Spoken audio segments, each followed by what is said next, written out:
What an amazing community we have here. Special thanks to Chang and Quinn too for filling in at the last minute. Um, for some reason, they keep coming back here. I hear them singing. I think, man, they're so good. So,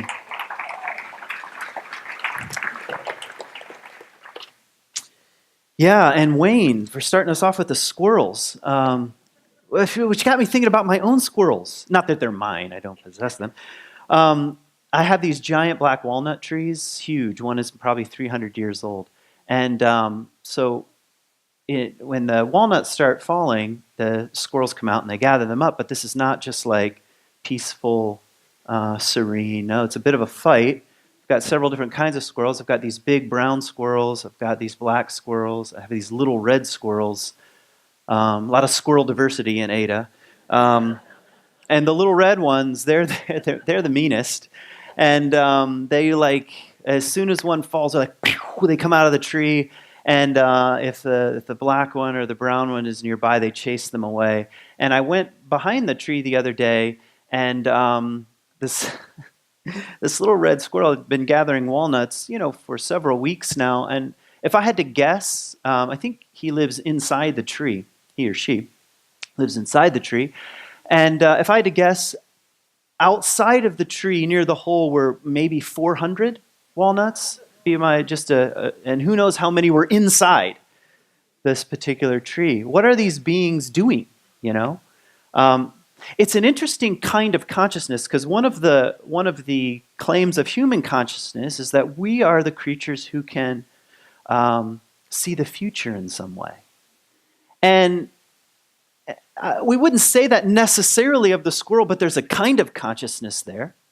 There is, you could say, yes, it's instinct, but it is certainly rooted in the future. It's certainly rooted in a kind of imagining, even if it's not a conscious imagining, of what's coming. And the squirrels remind us of what's coming, which will be here tonight, apparently. And this is not just for West Michigan. We're talking about, after all, we're in a year where we're continuing to revolve around Terra, as the Earth does the sun, I suppose. What is our relationship to the world, to the Earth, to the seasons, to the rhythms, to the wind and the rain, and the forests, and the culture on which, the culture that rests on the very foundations of the Earth itself.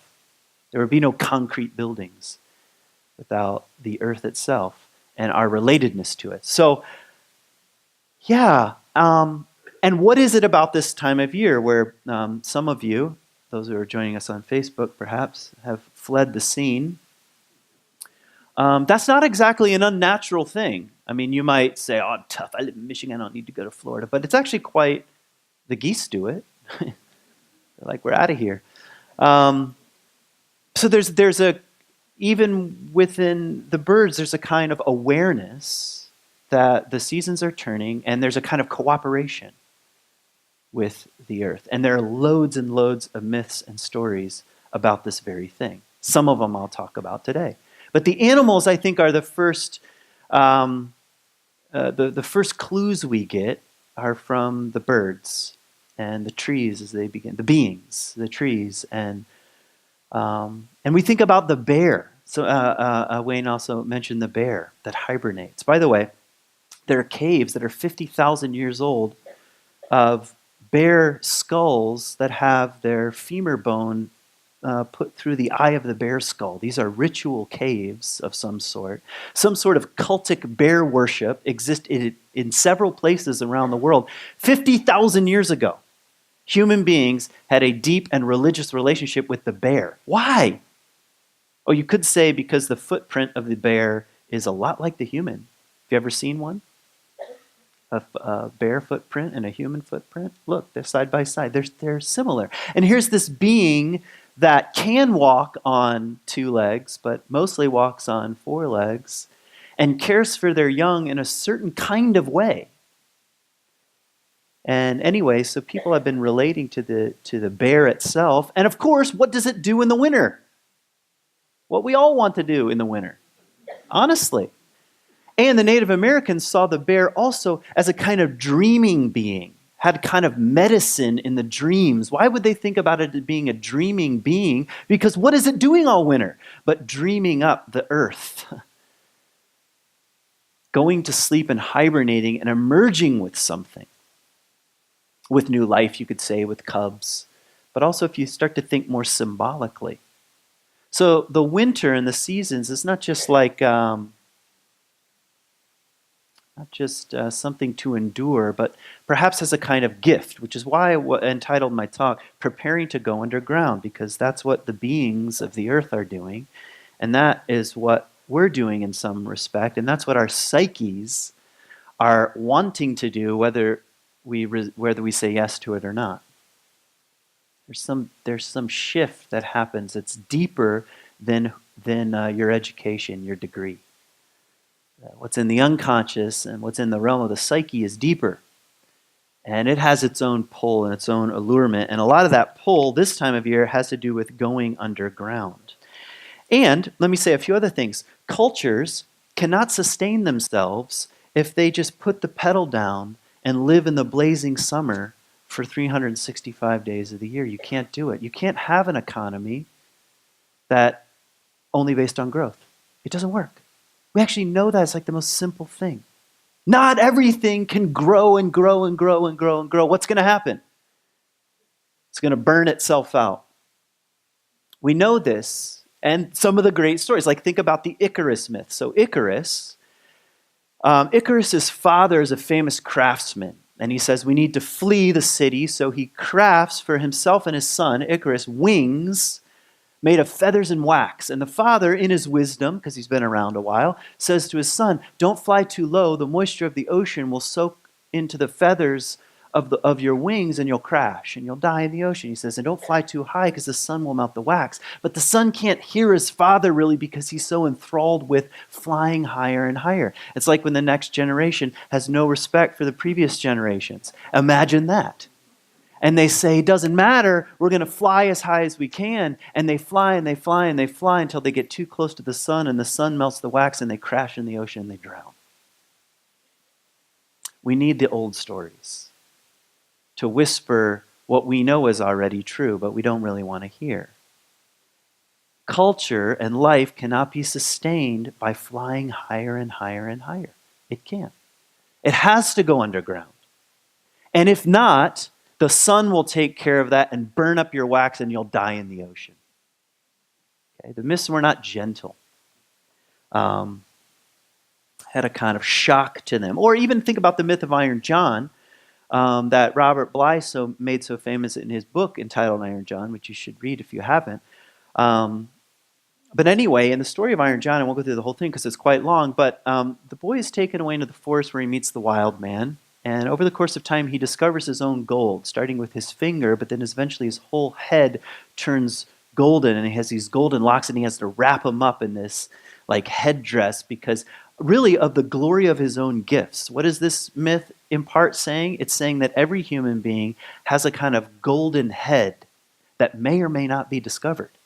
Again, myths aren't like super popular. You can go through life and not discover your golden locks of hair. But if you do, you can't just live in the forest forever with your golden locks of hair. In fact, the wild man, Iron John, has to kick the boy out of the forest one day. And says, first of all, he didn't obey certain rules of the wild man. He says, all right, you're out of here. You got to go back to the city. And wrap up your hair. And if you need me, you can come to the edge of the forest and shout, Iron John, and I'll come and help you. But you got to go figure this out on your own. And he can't find a job. And he has to ends up working in the kitchen, moving the cinders, the ashes for the cooking. Which is, again, saying something similar. You can't live in the forest with golden hair all the time. You have to go down, whether that's into the bottom of the ocean where you drown, like in the Icarus myth, or at the very lowest position of society where you're simply moving ashes and cinders around. That's what the story of Cinderella is about. It's not about, oh, I get to meet a prince. You can't have such a thing without her first being cinder, ashes, kitchen work, low work. Society can't be sustained all up here. You have to learn the lessons of the underworld, of the underground, of the kitchen. Am I making sense? And what time of year most loudly communicates that? The time of year that we're in right now. When even the trees say enough is enough and they let go of their leaves. And the squirrels say, I'm going to get all 300 walnuts for myself. See you in the spring. So there's a sucking in of nature. By the way, I was thinking about this because I was listening to this TED talk, and the TED dude, or whether it's on TED Radio, I was interviewing a woman named Susan Cain who wrote a book called Quiet, okay, about introverts. Introvert and extrovert, the yin and the yang of culture, and perhaps of our own psyches.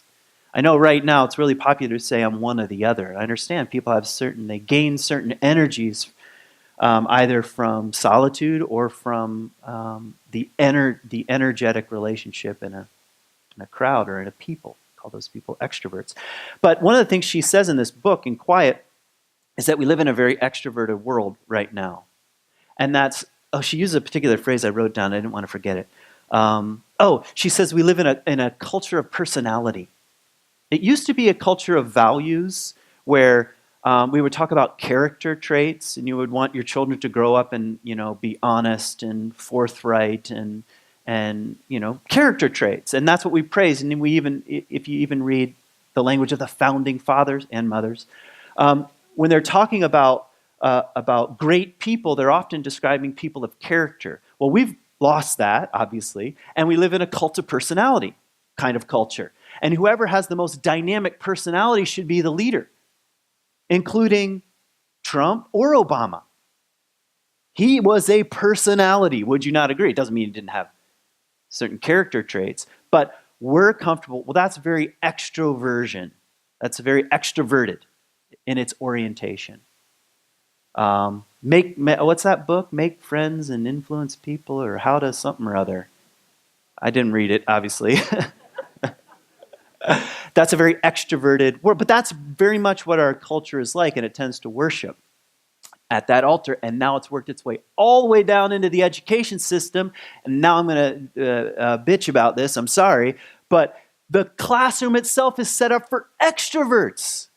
And when I was a high school teacher, we had all these fancy companies who will remain unnamed, like Herman Miller, and and a few others. They would come in and they set up these model classrooms, and mine was one of them. And they had 7 different pods, different learning pods, and I was supposed to not only teach but also kind of have some analysis about how the physical architecture was influencing the classroom. And there's a lot of truth to this, by the way. It's a very interesting field. But you know what they all had in common? They were 100% extrovert-oriented pods. And it's all about collaboration. Oh, and the progressives love collaboration. Oh, it's all about collaboration. Nobody can have an idea by themselves. We've got to collaborate, so we're going to sit in a pod. And what do the kids know happens? Actually, only one kid does the work, and the rest of them screw around. And see, only extroverts would come up with that. And in a culture run by extroverts, that you're going to say this is the latest and greatest. And think an introvert's going to come up with that? What if they came up with a classroom? It'd be like soundproof booths that you would sit in. You wouldn't see anyone. They'd like, this is perfect. What a perfect learning environment. So anyway, we need some correction along these lines. Now, what does that have to do with going underground? Well, just that. The quiet, the solitude, the snow-covered earth, the hovel of black walnuts, that's a much more introverted place. Going to sleep at night dreaming is a very solitary, lonely place. Going into the bear's cave to sleep until spring, that's not a party. That's not the disco, That's not, it's the opposite. And I think from a cultural point of view, we can say a culture that only lives and is designed around the extrovert will burn itself out like Icarus. We need to breathe and to go to sleep and to go underground and to be quiet. even if you're extra. And maybe it's a bit of a yin and a yang thing here. It's maybe the image that maybe is helpful to carry along some of these lines. I forgot to tell you, you need a pen. This is the second week in a row we're going to turn this right into a classroom. Although today will be a little more of an introverted classroom. You're welcome. You won't have to turn to anybody and say, what's your favorite deodorant or whatever. I hate icebreakers. It's just like torture. You'll need a pen. If you don't have a pen, you can use your phone, as long as you don't check Facebook. But I guess you can do that too. It's your world. And I'll give you some things to do in a minute. What other myths and stories did I want to mention? Oh, let's talk about Persephone. Persephone is one of my favorite myths. This is from the classical period in Greek mythology. But this is awesome. Who needs a pen? Who needs a pen? Raise your hand. Probably I'm going to forget to even use the pen by the end of this talk, so you'll just be like, why did we have a pen? Was that a metaphor for something?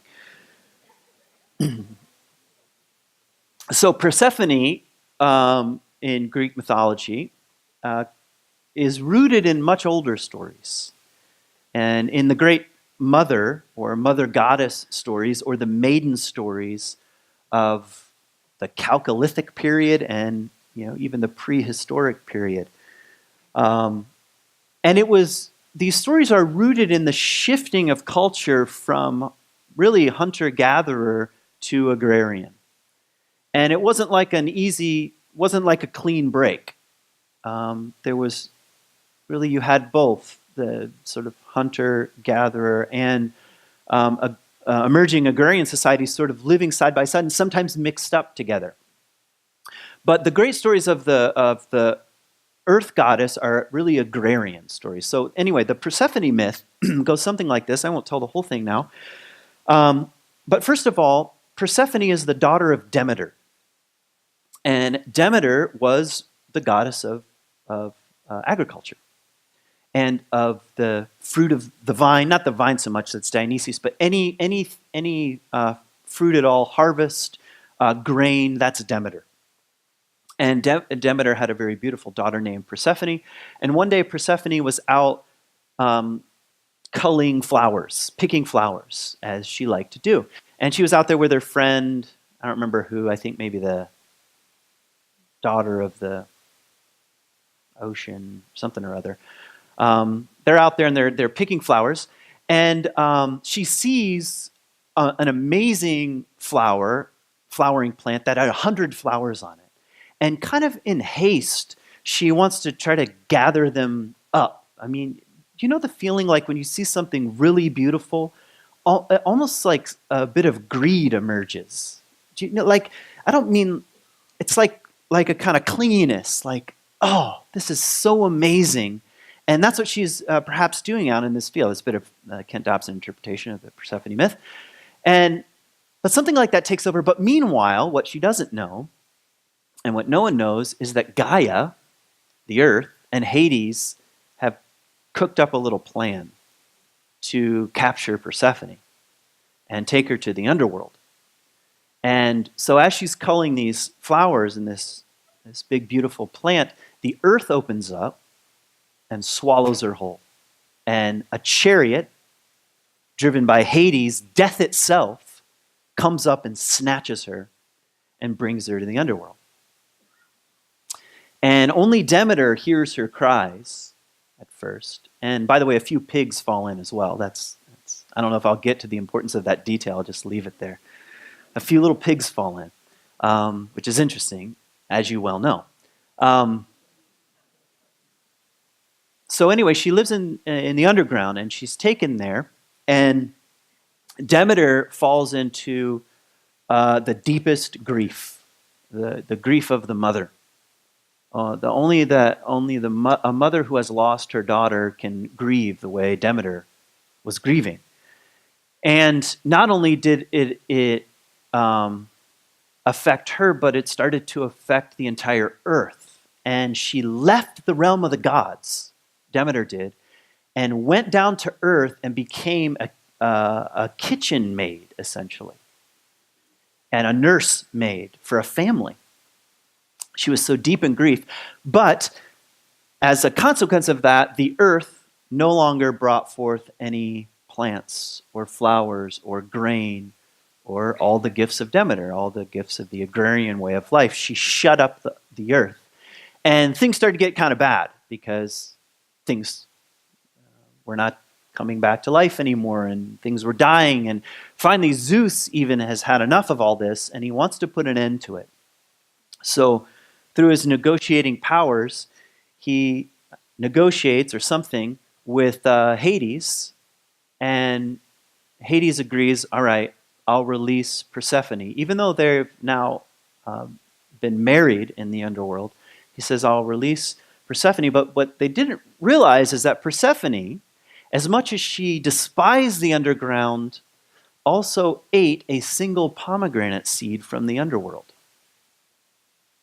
So a little taste of the hidden beauty and seed of possibility that's only possible in the underworld she consumes. So she can't come back out totally. So they strike a deal, and they say Persephone can come out from the underworld for a third of the year. Or I'm sorry, other way around. She has to go into the underground for a third of the year. The rest of the time she can come out and celebrate with her friends. And now, when you were in school, they probably told you, oh, they made up this myth to describe the agricultural cycle, where you plant things in the ground and in the spring they emerge. Well, that's not untrue, but that's not just why myths exist. It also tells us something about the human psyche, that the human psyche needs contact with death, with the underworld, and with the hidden mysteries of what's below the surface, where dreams come from and imagination comes from and darkness comes from. It's a love affair with death itself and with Hades. We need a taste of that, even if it's only a third of who we are. Just like the extrovert, you can't go around, everything is a dance party all the time, okay? You'll just burn out. You need the underworld. A third of your life is tasting the mysteries of the underground labyrinth, so to speak. And this was an extremely popular religion or religious act, this worship of Demeter and Persephone and the cycles and the year. And a lot of it is wrapped up with mystery, what are called mystery cults, which is another fancy way of saying scholars don't know what went on, so they call it a mystery cult. And a lot of them were feminine in their origin. And I love in the Demeter, I'll give you two things. I'm getting really excited about this. One amazing thing is that in the worship of Persephone and Demeter, and along with, it gets mixed up with some other things, Korah is another name, there's some examples of women fasting for 9 days, representing these 9 days of grief of Demeter. Think about that. Not eating for 9 days. Not consuming and producing things for 9 days. And the women were a part of this secret cult, in a way.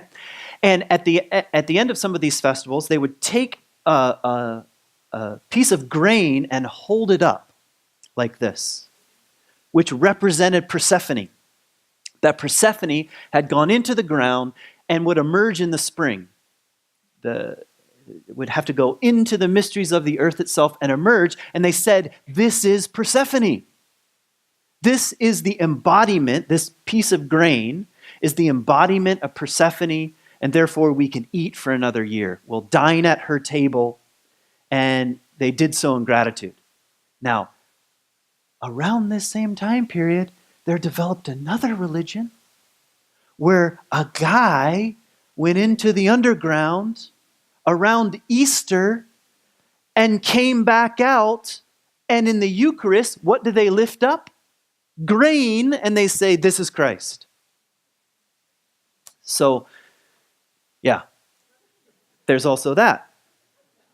What is that symbolizing? That's symbolizing, by the way, in just the most simple level, that you and I do not sustain ourselves. We are sustained by the mysteries of the earth itself, and grain, and the underworld, and something deeper than even what we can produce with our own hands.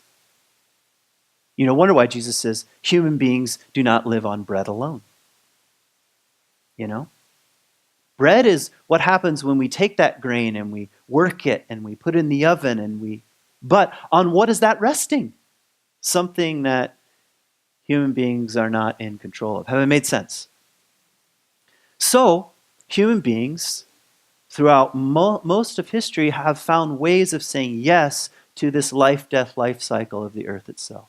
Of summer into fall, which is the time we're in now, and into the winter of descent and back out again. T.S. Eliot's poem is about that, where he's talking about, I said to my soul, be still and wait without hope.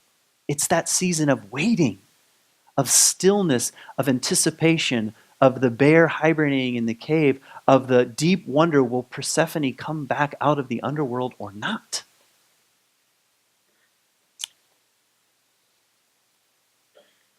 And of course, to celebrate in our own cultural way, we have Black Friday.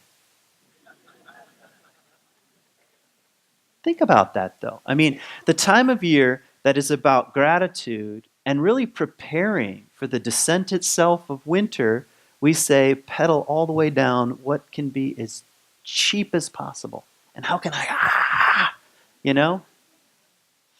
It's a kind of anxiety. What if I didn't get the deal? You know, it's just like, maybe that's a bit like the squirrel. Actually, I just thought of that. Yeah, it's like, that's what we're doing right now. So that didn't work at all, actually.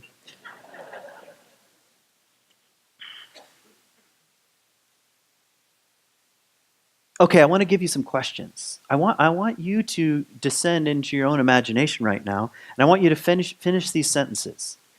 Don't share them with your neighbor. That'd be too extroverted. Don't put them on Facebook later. Okay, we're going on a tiny underworld journey here, and I'm going to invite you to use your imagination to go into the bear's cave, so to speak, to allow yourself to be snatched by Hades and taken down to the underworld itself. And here's the first question. Just write things that come to your mind without judgment. Here's the first little question. In quiet moments, I dream about. You finish the sentence. In quiet moments, I dream about.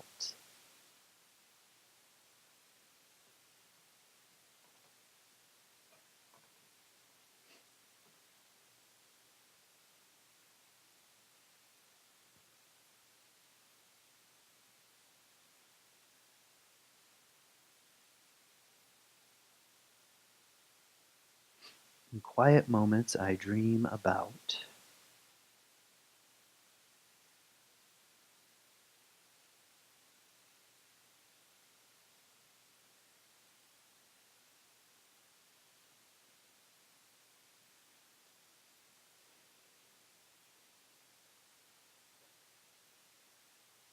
Here's another question along the same lines. The dream I have for the world is. The dream I have for the world. If that seems too broad, you can narrow it a bit and say the dream I have for my world, the one that I inhabit, is.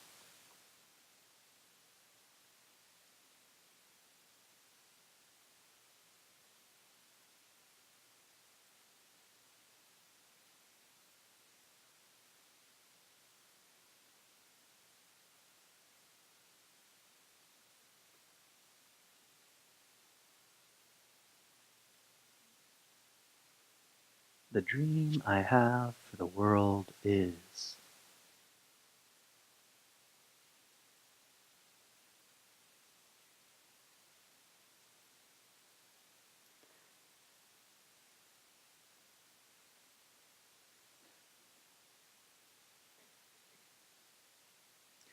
Okay, one more.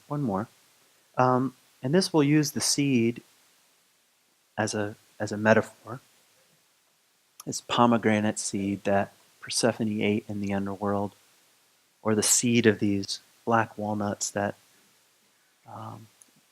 greedy squirrel is taking. The seed. So here's the question. The seed I hope to nurture is. The seed I hope to nurture is what?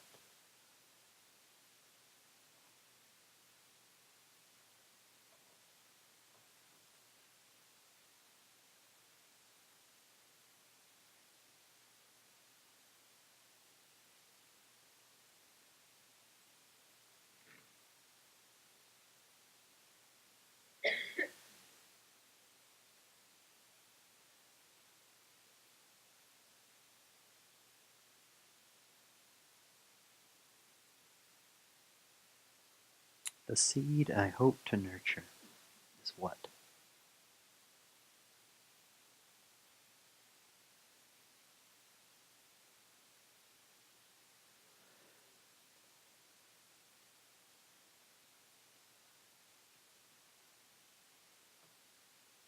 Protect your work. Don't let others see it.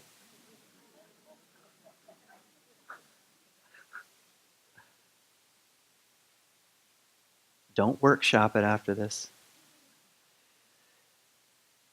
Yeah, so part of what I'm suggesting is that the earth itself and the great stories that are rooted in the cycles and even the great religious festivals, this time of year is very important. It's a time of preparation, preparing to go underground. And if you think about that just on the level of your own, the health of your own psyche, what might you be being pulled toward?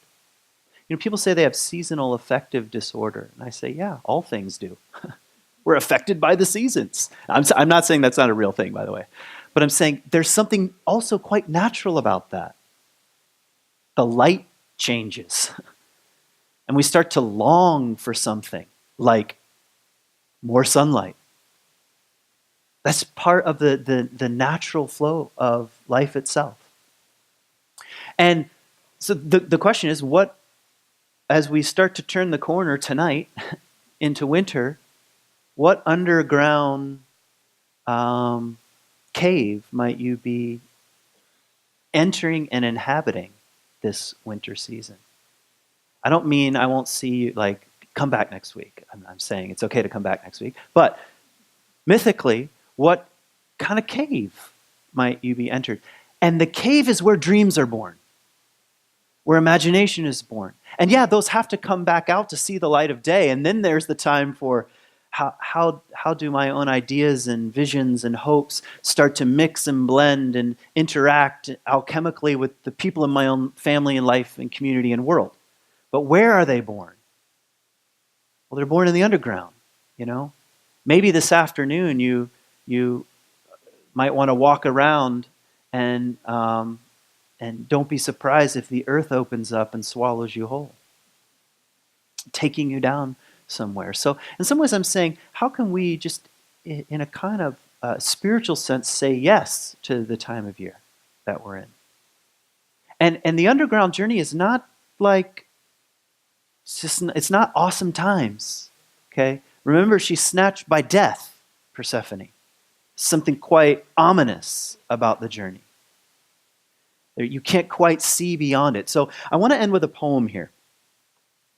And it's a poem about descending into sleep. I've read bits and pieces probably of this poem before here. It's a poem by David White called What to Remember When Waking.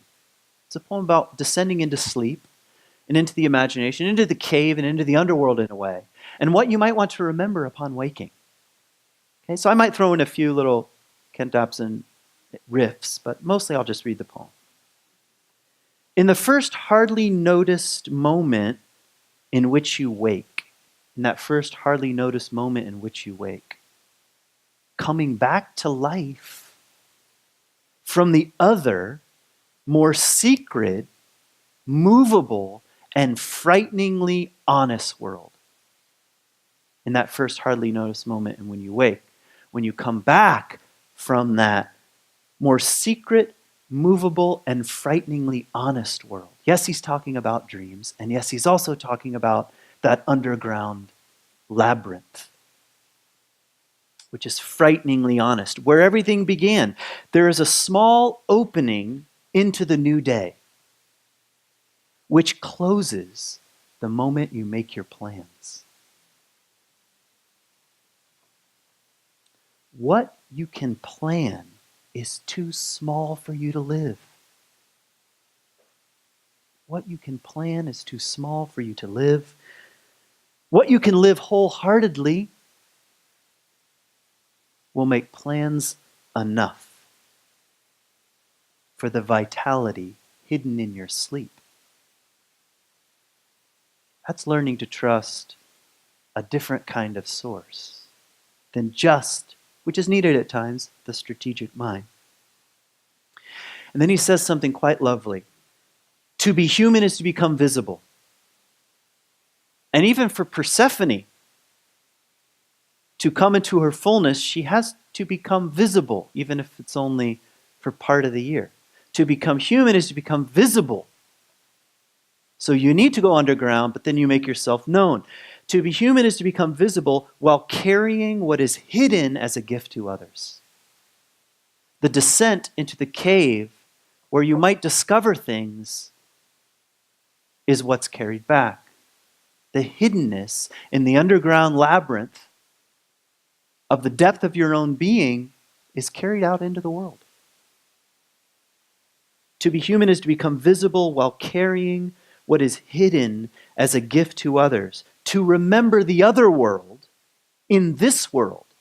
To remember the other world of dreams, or the underground, in this world, is to live your true inheritance. You are not a troubled guest on this earth. You are not a troubled guest on this earth. You are not an accident amidst other accidents. You were invited from another and greater night than from the one you have just emerged. Now, looking through the slanted light of the morning window toward the mountain presence of everything that can be, what urgency calls you to your one love? What urgency calls you to your one love? What shape waits in the seed of you? What shape waits in the seed of you to grow and spread its branches against a future sky? What shape waits in the seed of you